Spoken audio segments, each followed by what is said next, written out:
Good afternoon. It's Friday, the 12th of December, 2025, a little bit after 1 o'clock. A couple of technical gremlins there. I do apologise for those. Welcome to UK Column News. I'm your host, Mike Robinson. Joining me by video link is Patrick Henningsen and Tim Norman. And later in the programme, Basil Valentine will be joining us for a report on the Filton Six trial and also British overflights of Gaza. We'll be covering the latest attack on VPNs in the UK and also Facebook censorship. And we'll have an update on last night's UK Column event in Salisbury. We're going to begin today with, well, apparently the flu, because we're all getting it. And as a result, the National Health Service is completely overrun by it. So here's BBC front page from yesterday from BBC News. Flu cases jump sharply in England as NHS faces worst case scenario. Today, that had been changed to flu surge, a challenge for NHS, unlike any since the pandemic. And that was according to Wes Streeting. Patrick, let me welcome you to the programme here. And I mean, where do we start with this? Assuming you're not completely in stitches at this point. All I can say, Mike, is as long as there's not a variant on the loose, I think we should all be pretty safe. No. This is a variant, Patrick. This is the point. Right. This is a variant.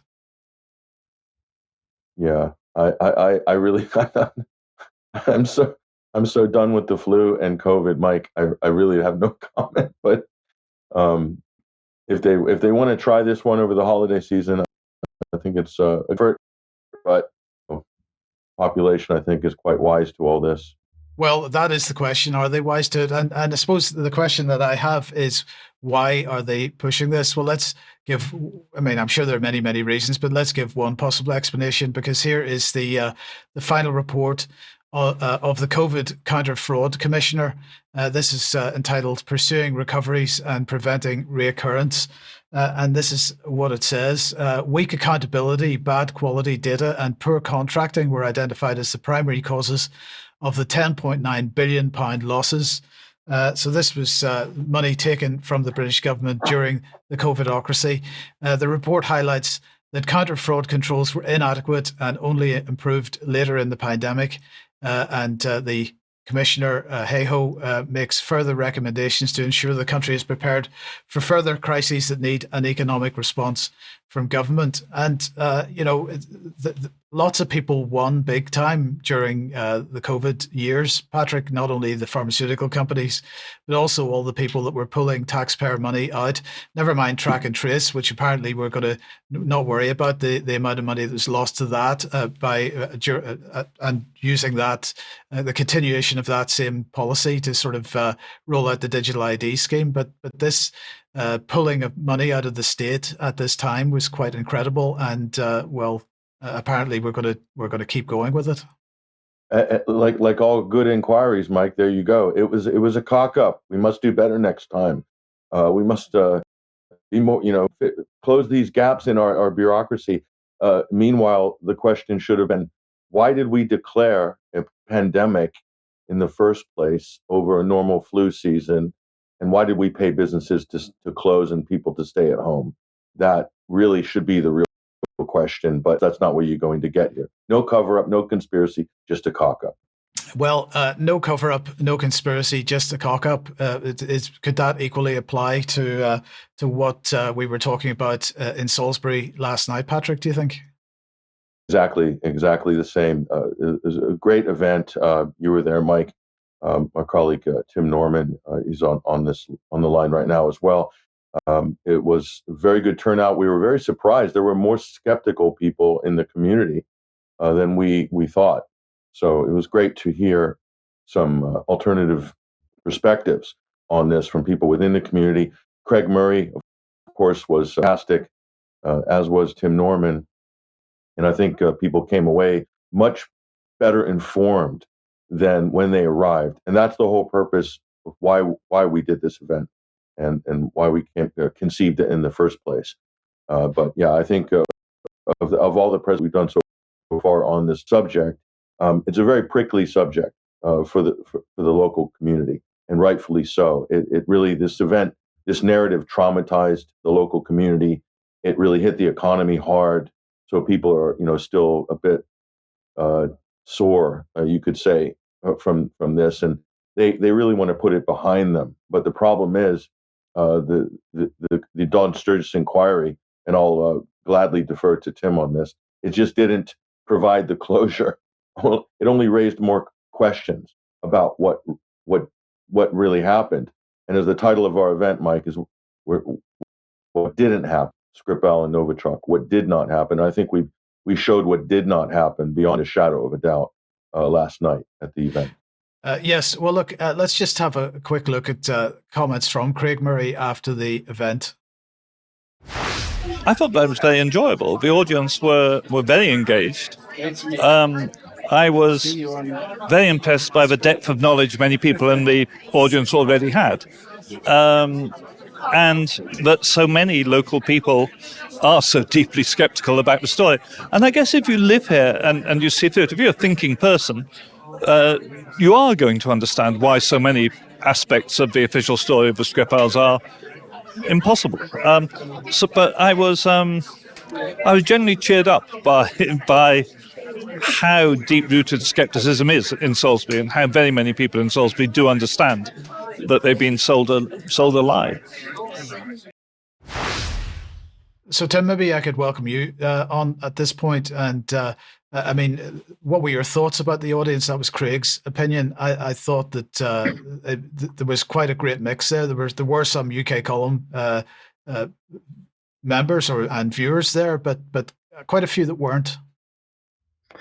It was a great audience, and it was particularly good to see. We had a sort of digression about Skripal's cat. So Skripal had a pet cat, which survived in this apparently Novichok contaminated house. And at the time, the vet raised the alarm to the police. He was concerned about the welfare of this cat, which the police eventually put down. Right, Tim, let me just interrupt you there, because we actually do have the little bit of video here. So let's just show that little interjection.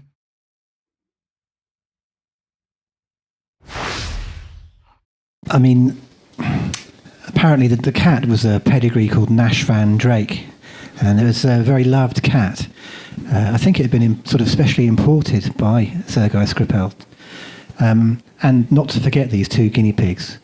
But yes, I mean, during the inquiry, Commander Murphy, the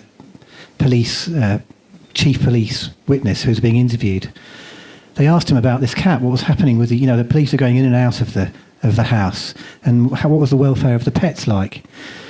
And he just said, well, the cat got very distressed, and in the end, we had to euthanize it for its own welfare. Meanwhile, the guinea pigs died of thirst. And there was also a story, in fact, the vet, when he heard what had happened, who had been caring for this cat, immediately got in touch with the police and said, I'm concerned about the welfare of the cat. But somehow this message didn't get passed through. But nevertheless, we had police going in and out of that house. Indeed, in the early days, they didn't think the door was the source of this alleged poison. So they were using it quite freely, and yet they allowed the pets to sort of somehow waste away. I think that veterinarian is in the room with us. Howard, if you tell us what happened then and what happened to the cat. Yeah, I was actually treating the cat at the time. And for those of you who are interested, I can tell you more about what it was like knowing Mr. Skripal. I phoned the police and told them that I was concerned that the cat needed a repeat of its medication, and I was happy to look after the cat if that's what they wanted. And then also having known him personally for a few years at that stage, I can't honestly say. I'd have to go back and look at the records to see when I first met him. But I saw, because the cat had regular treatment, it was a chronic condition the cat had, and I got to know him as well as I suppose you could. He used to talk a lot to me about him traveling, about his son dying. I met his. So if you want to see the rest of that little exchange, do go and have a look at the live stream. But Tim, that the point here is that I appreciate we're talking about a cat and some guinea pigs, but what we're seeing here is, in a sense, an example of the brutality of the state, that they didn't actually care about the welfare of the animals. They destroyed one and allowed the others to waste away. That's right. And in fact, it's my understanding that the bodies of the animals were incinerated at Porton Down. And it was just another example of this sort of systematic destruction of evidence, if you like. I mean, people think about pets as their friends, and so it's an emotional thing about the cat, obviously from the Skripal's point of view. But materially speaking, we saw where the Rowley household used to be. That was bulldozed. All these places, the mill, Sizzy's, these places were completely stripped and decontaminated. So there's this sort of systematic, as you say, sort of brutal cleansing in every possible way of any evidence that could link back. So it's really fascinating to meet someone with that direct connection to the Skripal family at the event yesterday. Yeah, it was. And Patrick, now Craig Murray did offer a couple of alternative scenarios that perhaps explain the facts a little bit better. What were your thoughts on that? Well, it's not the first time I've heard that. Craig told us that in the summertime at Beautiful Days Festival, and that's according to his source, which he said has been reliable in the past. So, as you know, Craig's a veteran of the Foreign Office and has relationships in the civil service and people connected to these events. So that's his hypothesis, if you were, based on the sources, that Skripal is being held in Canada. So make of that what you will. I've heard reports about New Zealand and so forth. But that's the question. Where's Sergei Skripal? Where's Yulia Skripal? Why weren't they the star witnesses on Sturgis Inquiry? Because that could have put all questions to rest.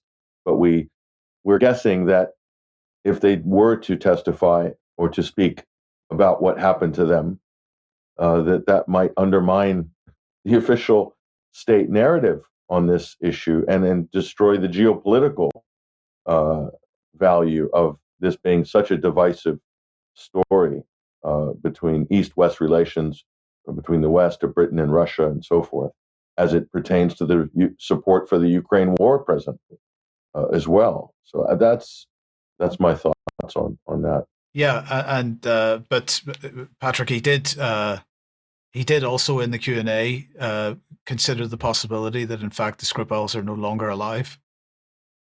And that would be quite sad, but I think we can agree that they must be being held, if they are alive, they're being held under guard, at least with Yulia against her will, and then being fed or cocooned in an environment where they're being told that they're under threat of assassination from the Russian state still, and so they can't come back to society or have normal lives, basically living a witness protection program under guard, because they're very valuable state assets from the Western perspective, because their silence keeps the narrative in place on this story. But if they were to talk, I'm sure there would be some new details that would come to the fore. Tim, just to finish this segment off, then, just what are you hoping that this event has achieved? Well, clearly, we hope to raise consciousness about the controversy and the general dissonance in this story and just bring it to the forefront in an accessible way, make people... I mean, I think we were all hoping that we could have convinced some people. As it turned out, most of the audience was already fairly skeptical towards this story. But that's really what we're hoping to do, just to raise the consciousness because of the geopolitical aspects to it. And just on whether or not the Skripals are alive, apparently they both supplied statements to the inquiry. So clearly we're expected to believe that the British state does have a means of getting in touch with them and getting stuff from them, but neither of those statements were signed. So from a legal point of view, if it had been a court case, they wouldn't have been admissible, and we would be taking them as serious statements. It is fascinating that every time we speak to you, Tim, there's yet another little fact that comes out that so yes, thank you very much for that today, and thank you very much for last night. Everybody that was there enjoyed it immensely. I know that the viewership on the live stream was spectacular. So thanks to everybody that was involved in that, and well, keep sharing it, please, because this is, as Tim says, really important to get as much as many eyes on it as possible. Okay, let's move on then, Patrick, to the U.S. national security strategy, because the publication of the U.S. national security strategy has caused quite a furore over the last week or so. Well, that and Trump's comments about the EU, of course. Just looking at this little thing from the introduction on continental Europe, this is what it says. Continental Europe has been losing a share of global GDP, down from 25% in 1990 to 14% today, partly owing to national and transnational regulations that undermine creativity and industriousness. But this economic decline is eclipsed by the real, more stark prospect of civilizational erasure. The larger issues facing Europe include activities of the European Union and other transnational bodies that undermine political liberty and sovereignty, migration policies that are transforming the continent and creating strife, censorship of free speech, and suppression of political opposition, cratering birth rates, and loss of national identities and self-confidence. And Patrick, I suppose before we get into the bones of this thing, the comments about Europe, I think, could equally apply to the United States. In fact, and particularly with respect to the censorship thing, which we'll be talking about later on in the program. But that criticism of Europe, is Trump just not looking in the mirror at all? Yeah, exactly. Everything that's happening in Europe is also happening in the United States, although slightly different and with maybe less intensity. But they're both heading in the same direction of travel. And the mega corporations and the state are colluding in order to restrict speech. So there's a lot of contradictions in a lot of the events. I mean, on one hand, they're talking about, oh, the nation state is the primary organizing principle, and we must, promote sovereignty of nations. And then on the other hand, the United States is saying, well, they're not sovereign to trade with who they want to trade with, i.e., China, Russia, or enemies of the United States. So it's totally contradictory, totally hypocritical. And they say Europe's GDP is down in terms of overall percentage from the 90s till now. I mean, you're talking about a span of 35 years. This is the most stupid comment in this report. It takes away the obvious answer to that question. Is there's a relative drop in GDP, but that corresponds with the rise in growth from Asia. I mean, you don't have to be a rocket scientist to work. These people are just idiots. I don't know who wrote this report, but it must have been Sebastian Gorka or one of these ne'er-do-wells that's orbiting Donald Trump. It's worse than a freshman first year, political science paper. It's that bad, and it's completely hypocritical on top of that. So all in all, worthless. But what it does is it does point to a real kind of neocon worldview where the U.S. wants to maintain its hegemony at the expense of everybody else.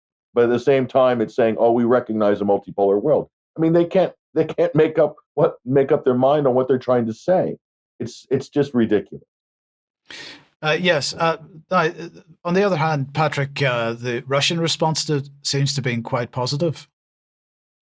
Well, the Russians are playing the smart game. They'll take any positive that's in there, and they'll definitely promote that. They want to have better relations with the United States and stable relations and bilateral relations with the U.S. So of course they're going to accentuate the positive things in there. But this report is also very punishing of Russia having relations with countries, especially in the Western Hemisphere. So it's the contradictions are incredible. Right. Well, look, there was one thing I did want to bring on screen, and that was a comment in response to it from Dmitry Peskov, and in response to the whole Ukraine thing as well, because it sort of worries me that the Russian response here is using very similar, if not identical, language to that being used by Starmer. So, for example, Dmitry Peskov here is saying Russia's priority is to see a stable, guaranteed long-term peace achieved through the signing of appropriate documents rather than a ceasefire. And it's the rather than a ceasefire bit of it that I'm finding most concerning, because that's the kind of rhetoric that we've seen out of Starmer in the last few days. Starmer using it as justification for the continuation of the war. Why can't they have both? Well, you don't want to, if you're Russia or someone who's winning this conflict militarily, a ceasefire provides a strategic pause for NATO and the Ukrainians. And so they'd rather do background negotiations like normal diplomacy to set up a negotiated settlement under terms that are agreeable to the main parties, i.e. the United States and Russia in this case, maybe Europe. And so it's pointless to have this beforehand. So Starmer wants to keep the war going for different reasons than Russia wants to keep the war going. So there might be a parallel in rhetoric, but they're coming from two completely different places on this. Yes. Okay. Well, thanks for that. Now, over the last couple of weeks, we have been absolutely highlighting the insane rhetoric out of Western leaders, not least Britain and European leaders. But Mark Rutte has to be probably one of the worst. Let's just have a listen to some comments that he was making yesterday. We are Russia's next target. And we are already in harm's way. When I became NATO Secretary General last year, I warned that what is happening in Ukraine could happen to allied countries too. That we have to shift to a wartime mindset. We need to be ready. Because at the end of this first quarter of the 21st century, conflicts are no longer fought at arm's length. Conflict is at our door. Russia has brought war back to Europe. And we must be prepared for the scale of war our grandparents and great-grandparents endured. Imagine it. A conflict reaching every home, every workplace. Destruction, mass mobilization, millions displaced. Widespread suffering and extreme losses. Patrick, where do we even start with that? Just I don't want to use any profanity on the air, but it's hard to find the words to respond to such a stupid, idiotic comment by Mark Rutte.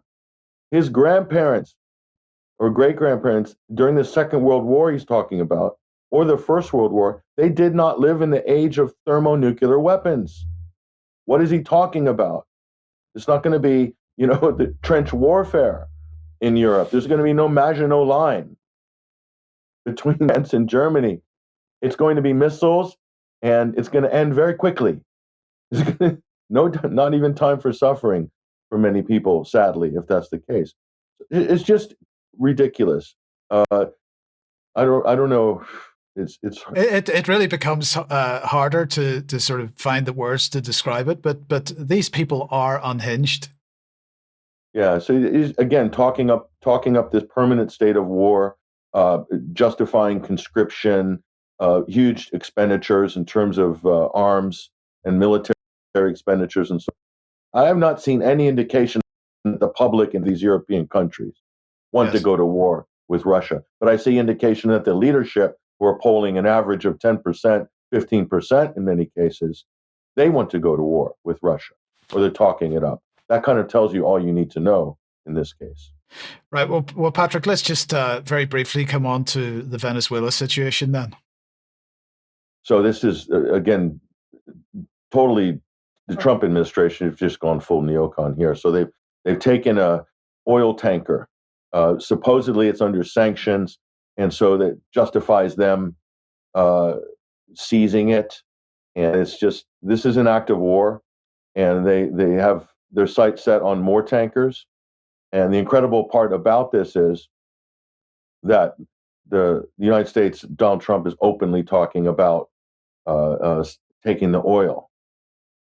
So we do have some video clips on this as well, but this is a major escalation. There's no justification for it at all, and yet this is what's happening. So when Trump was pressed on this, this is what he had to say when he was pressed on what are you going to do with the oil once you take it. But before we show that clip, you can see here we have some footage of the United States sending TAC teams in with Apache helicopters doing fast roping down to the deck of this Venezuelan oil tanker, and then at gunpoint, capturing the crew who presumably are unarmed. So it's just a total act of aggression. You see this theme over and over again with the United States. They're very good at attacking people who are unarmed, as are their allies, like the Israelis. But they don't dare engage militarily with anybody that has to strike back, because we all know how that might end. It's probably a bad political ending for Donald Trump. So this seems like a safe way to wage war. We have this clip of Trump being pressed here about what you're going to do with the oil. It's extraordinary if we can listen to that. It's unfortunate what happened. I mean, I know exactly what happened. It got it started a little bit, but we'll see if we can put it out. We're interested in the seizure of this tanker. What happens to the oil on this ship? Well, we keep it, I guess. Where does it go? What port does it go to? Well, you have to follow the tanker. You're a good newsman. Just follow the tanker. Do you know where it was going? Was it going follow to it. China? Get a helicopter and follow the tanker. Is it true it's going to But we're Cuba? I assume we're going to keep the oil. Extraordinary. So he looks very haggard and tired as well. Donald Trump's just kind of transformed into an old dope in this second term. I mean, you can see he's lagging basically, and it's just a ridiculous answer. I mean, even Bush wouldn't be so brazen as to sort of speak like this. But he has form. Here's Trump in 2023 on the campaign trail talking about Venezuela in his first term. Let's roll this clip. Venezuela. How about we're buying oil from Venezuela? When I left, Venezuela was ready to collapse. We would have taken it over. We would have gotten all that oil. It would have been right next door. So, where are the other NATO members or other Britain basically commenting on this just outrageous dispense of international law and international norms? And as Al Jazeera, great piece here on Al Jazeera, the U.S. is already at war with Venezuela. So it's not like they're going to be at war. They are at war. It's already started. And so how is the rest of the so-called international community that's just so concerned about acts of aggression by the Russians and so forth? Where are they on the United States with this? It's unbelievable.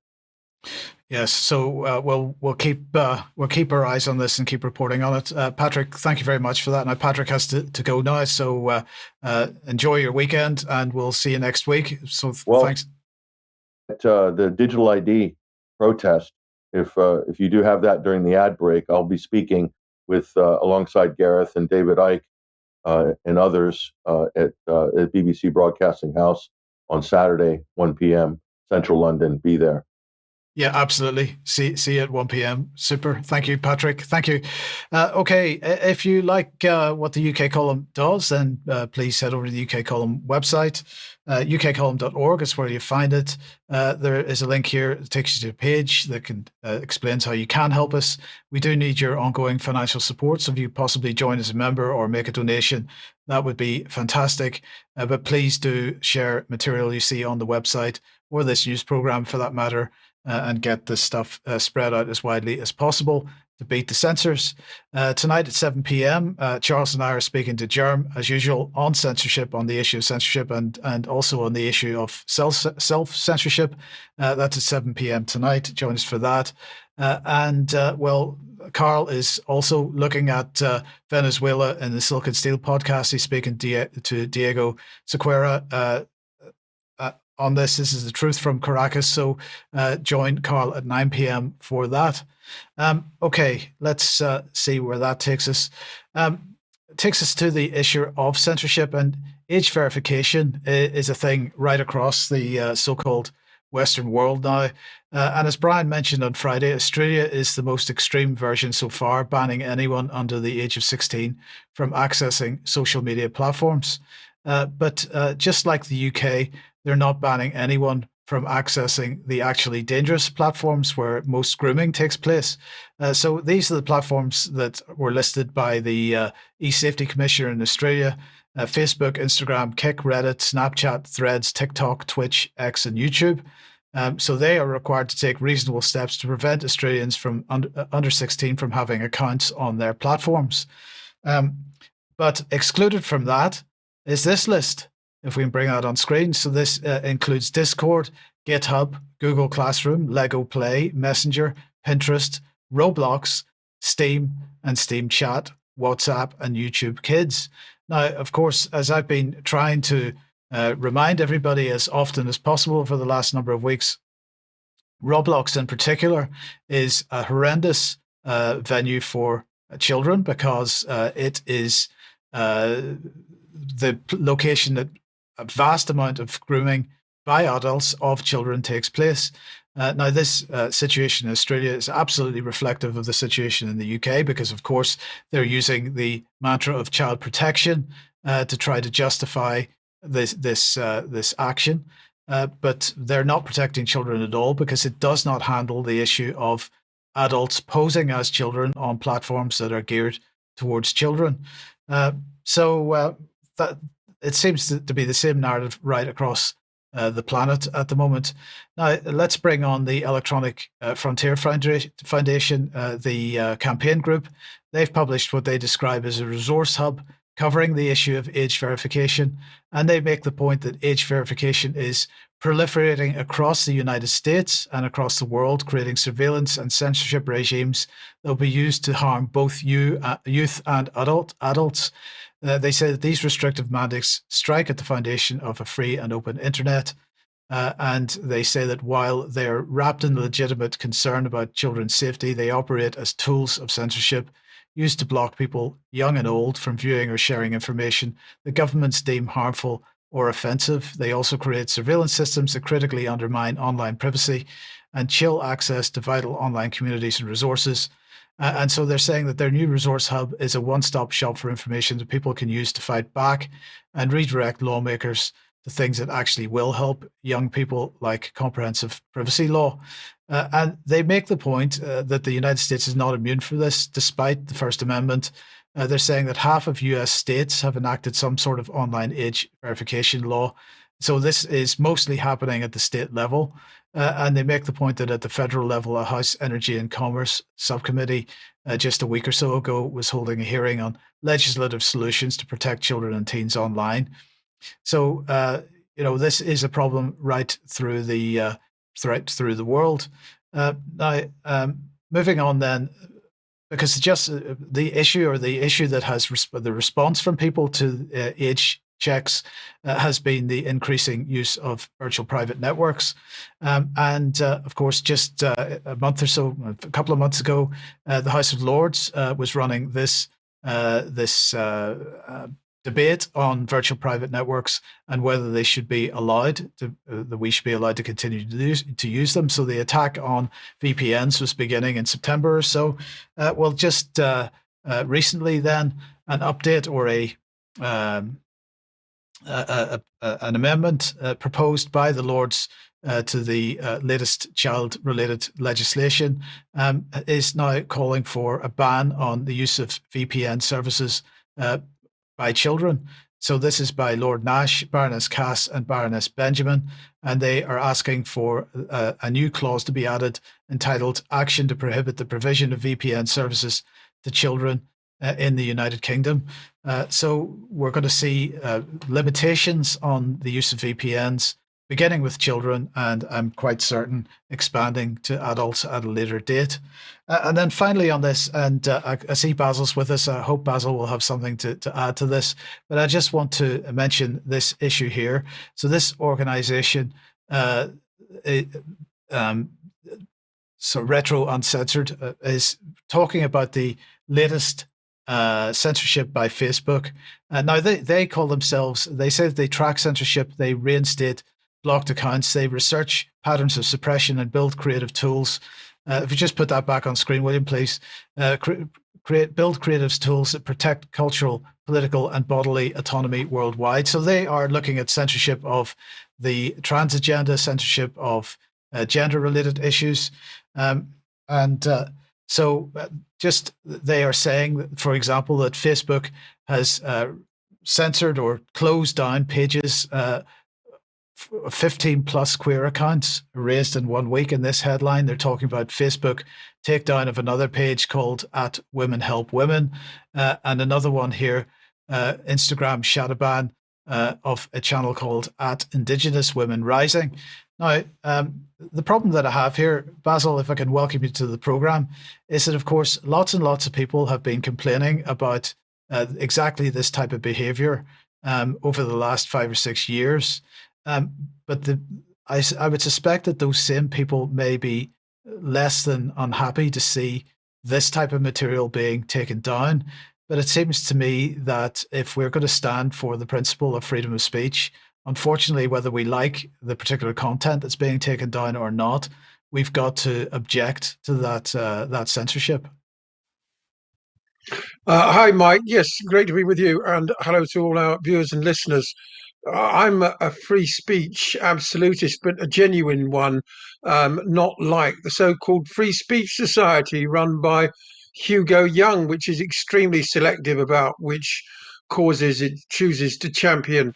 Other than the conspiracy to murder or commit an offence, shouting fire in a crowded cinema, I believe we should all be able to say what we like. It was really the introduction of so-called hate speech laws that saw the permanent, well, we hope it's not permanent, but the biggest meaningful erosion of free speech in Britain. And since then, of course, together with the whole question of child protection and the conflation of opinions that the government doesn't like with extremism and terrorism, we've seen the margins gradually narrowed. The acceptable opinion corridor has become squeezed, hasn't it, Mike? And this is just another example of it. We see it all the time across social media.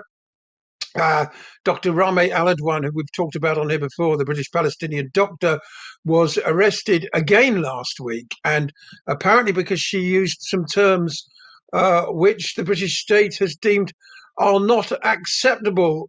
To bring us right up to date on this, just this week, the BBC has issued new guidelines for its employees, and these include avoiding using the word Zionist when criticizing Israel to avoid causing offense to Jewish people.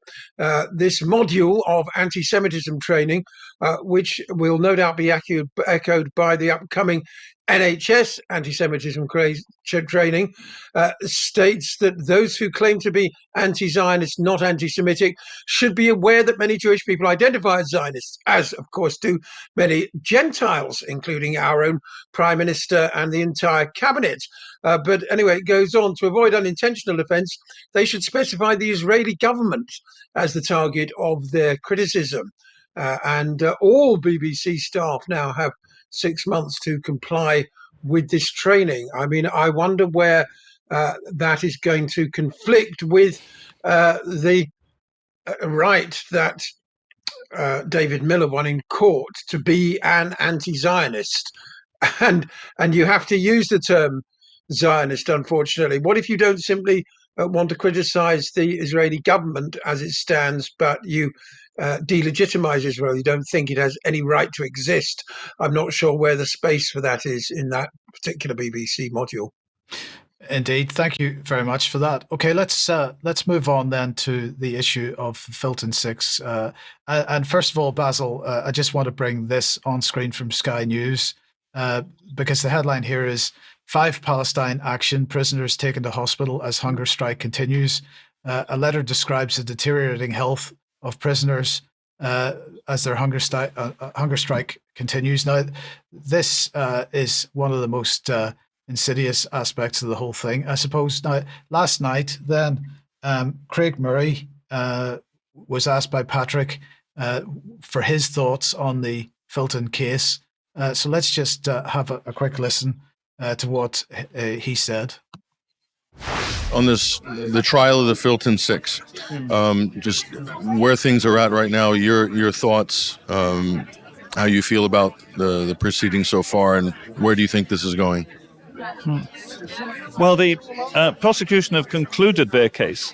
What came over very plainly was that all of the security guards and most of the police plainly said things that were not true. They made statements about how violence started, who was holding what weapon, who hit whom, which were proved to be untrue by video evidence. We also learned that there's a real problem with custody of the video evidence because it had been in the custody of Elbit. It had actually been given in Metropolitan Police evidence bags to Elbit to look after for a year. So, these were major problems with the process. That's not standard practice, is it? No, it's quite extraordinary. It completely destroys the chain of custody. And also there was a great deal of video which the defence were able to show, which had been produced on disclosure, which had not been shown by the prosecution, who of course released to the public in the middle of a trial which has reporting restrictions. Released to the public was extremely edited video, some bits of which were not even chronological, in order to give a false picture of what actually happened.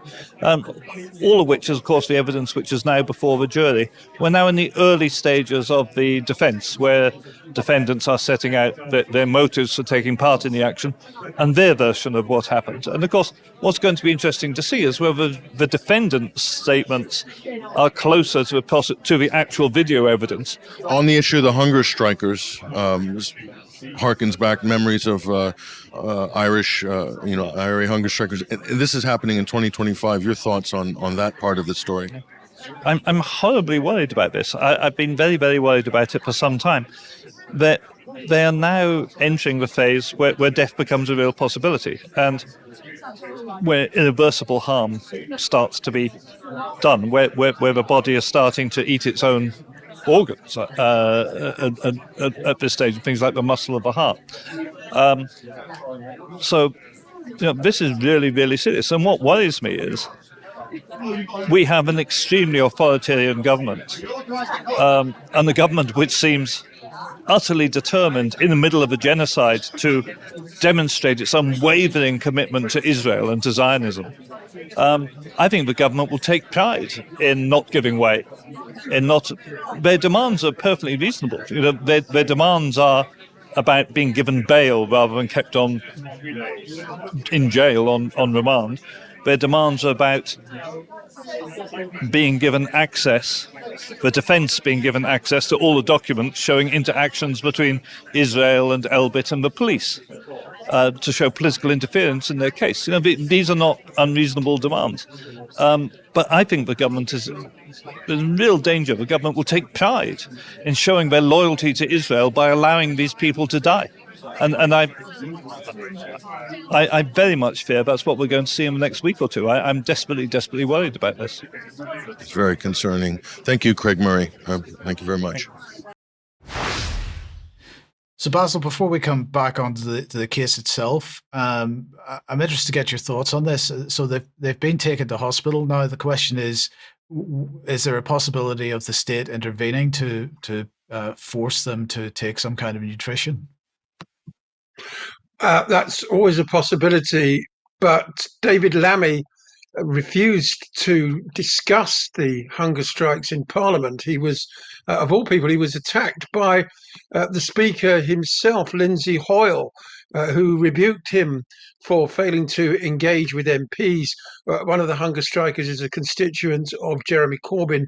He's written to David Lammy this week. I don't know that he's had a reply. As Craig Murray said there, it looks as if the government, and indeed the corporate media as well, because even The Guardian, let alone the usual suspects like the BBC are assiduously ignoring this case, and it seems they're quite happy to let them die, and what's more, for the whole cause to be memory hold in real time.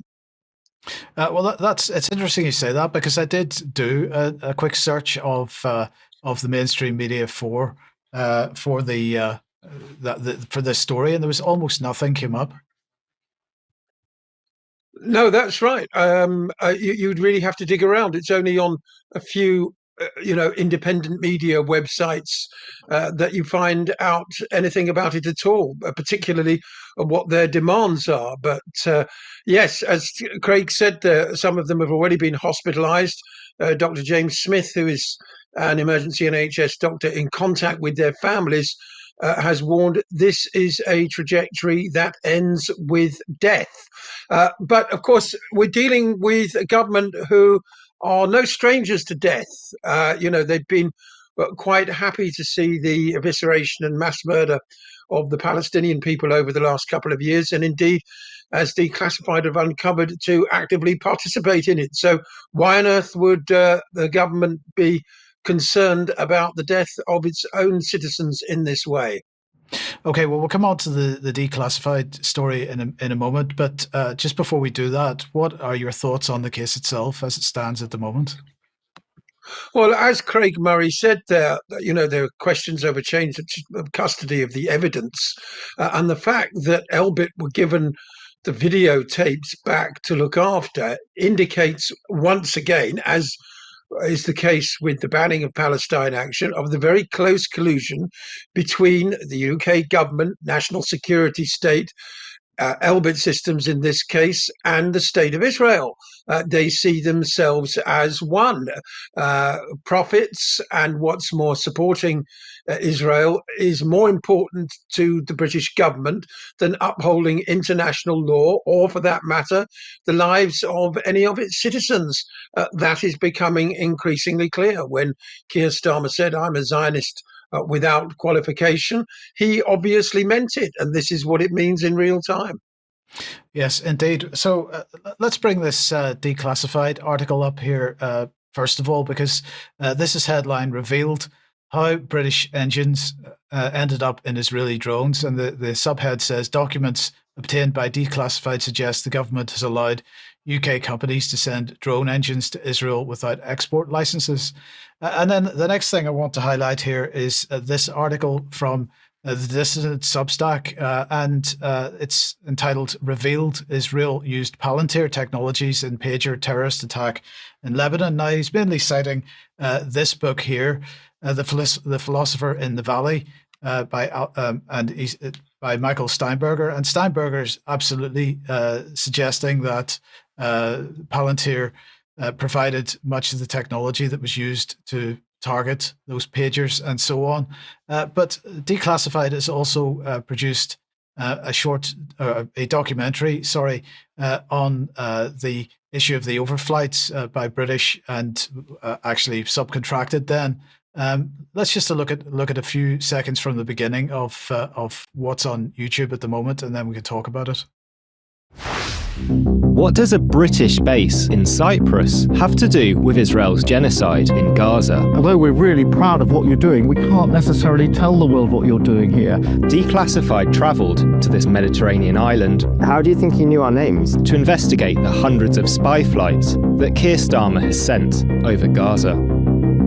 That's what they're doing. They're off on a death run.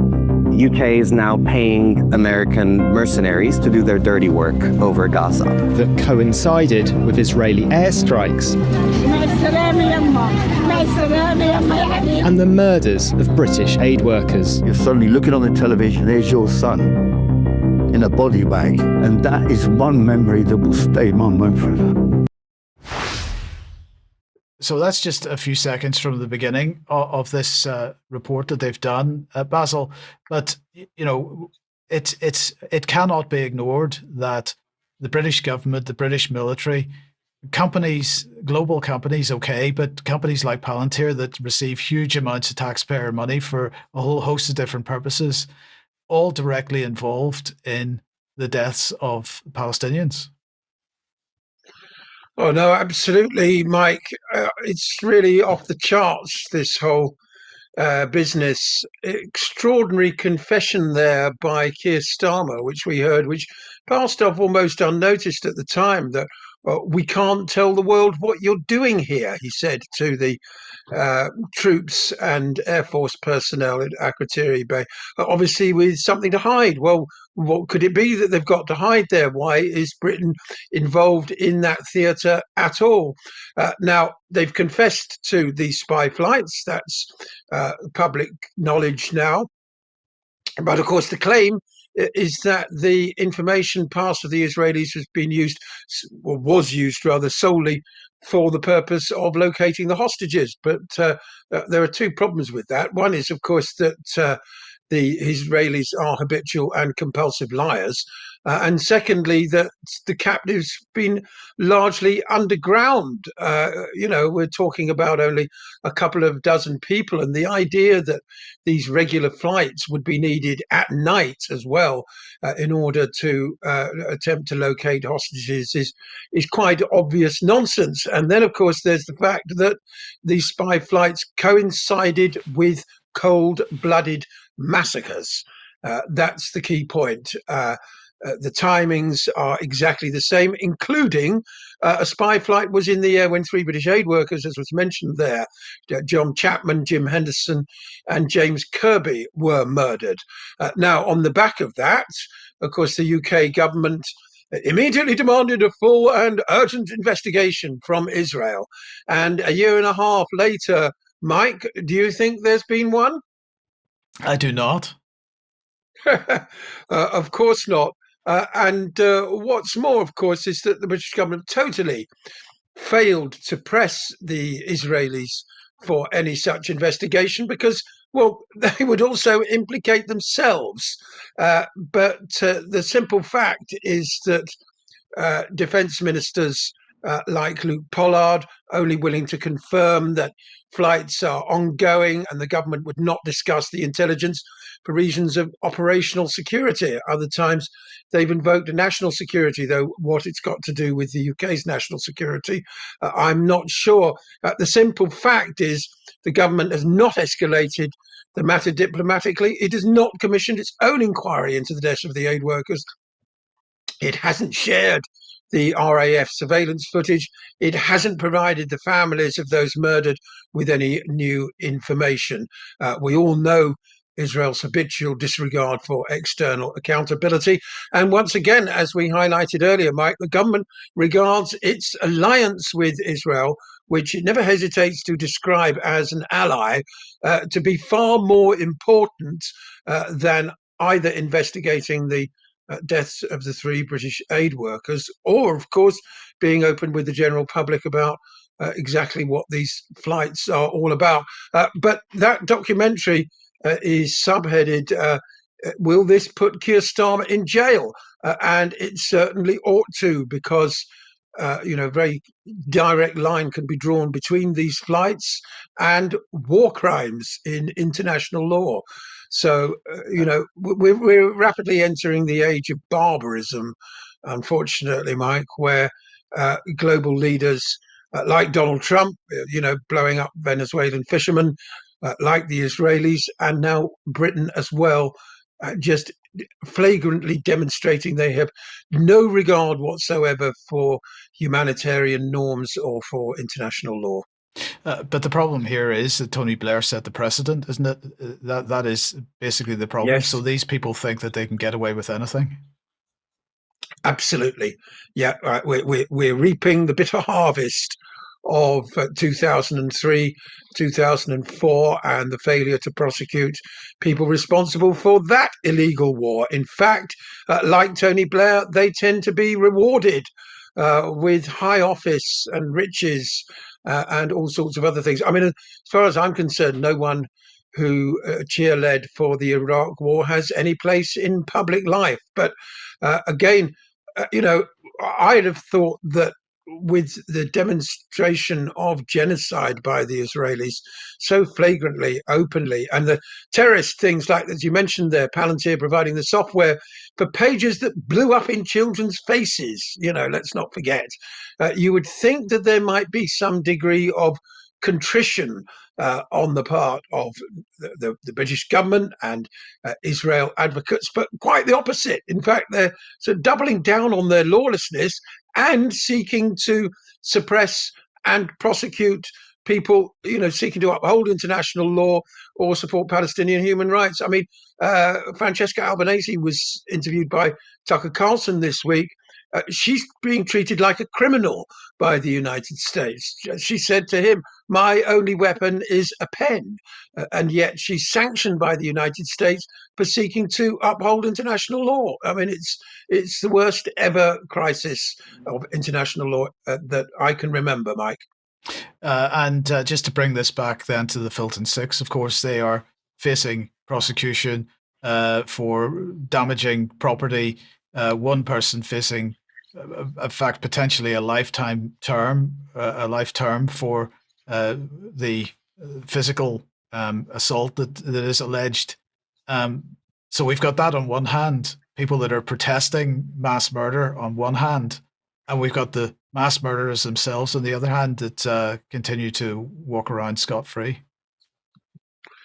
Yes, exactly. People, I'm pleased to say, have been making this point, online at various chat shows, that why is it that you can be a mass murderer? We had Isaac Herzog visiting Britain recently. He was one of the people that put the enormous pressure on Eurovision not to kick Israel out, as a result of which Spain, the Netherlands, this week, Iceland have all withdrawn. The Icelandic chap who won it a couple of years ago has returned the trophy. A large number of Portuguese contestants have said they're not going to participate. And the Portuguese broadcasters have said, well, we don't care. We'll go ahead anyway. We'll get somebody who wasn't even involved in the competition to represent Portugal. So, Israel's lawlessness is tearing up not just international law, but all forms of European competition. There's also, interestingly, I saw this week, legal moves against the president of FIFA for failing to hold Israel to account in the international football arena.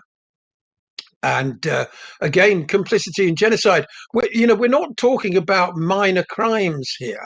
If the UK government can be proved, will it ever come to court? Who knows? Because they refuse to release the footage.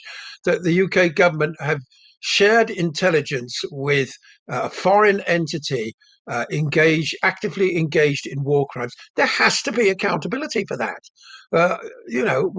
Otherwise, where does this end? And as you say, the contrast with the prosecution of people who haven't killed anyone at all. It's arguable whether one or two individuals were injured in a relatively minor way in the Filton case. That's sub judice. But their ire has been directed against property and seeking to interrupt the supply of weapons that are then used in war crimes. Elbit are heavily involved in the production of these drones. Just this week, a girl aged 6 was shot in the head twice in Gaza. There's no ceasefire. The conditions there are absolutely hellish, worse than ever. There's no morality anymore. I mean, just as was the case, Patrick said, with Mark Rutte, the insanity. It's not only insane, the world situation we're in, it's also deeply, deeply sinister, Mike. When you've got people responsible for mass murder being greeted as visiting dignitaries, and people trying to stop the slaughter of innocent children prosecuted. We're in a very strange place. Absolutely, Basil. And on that sinister note, we're going to have to leave it for today. So I'm going to say thank you very much for joining me. You're staying for extra, so we'll talk more about this in a moment, I'm quite sure. Thanks to everybody that's watched, and thanks again to everybody that came to watch the Skripal event last night in Salisbury, and to the rather large number of people that watched it live. That was fantastic. So thanks to everybody that did. Please do share that. Don't forget Germ and Carl's tonight, 7 and 9 p.m. respectively. We'll be back on Monday as usual, 1 p.m. Hope everyone has a great weekend. We'll see you then. See you then.